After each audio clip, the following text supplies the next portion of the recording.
Chief, as we committed, I'm here with our chair for APRO and our APRO bicameral members. Hi, Chief Romy.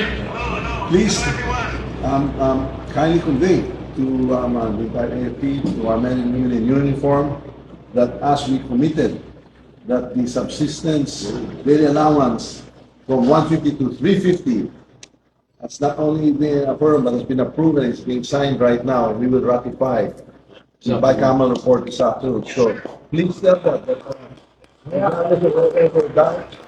whatever they heard, that's all fake news. Basta nagsalita tayo when we speak. I as the speaker and the House, when we speak, we mean it and we will always deliver. You are top priority here. Please tell them in the AFP, top priority po kayo. And we are fully committed to support all of you and to keep your morale high and to always take care of you. Please convey that. Ha? Mabuhay ang AFP. Mabuhay kayo lahat.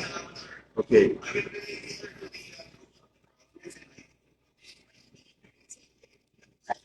So the design here in the BICA is to be ratified tonight in the plenary. We will ratify the budget on Wednesday, and the President will sign it into law. That is as good as gold.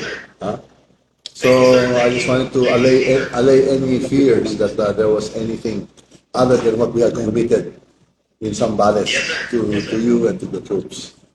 Mabuhay.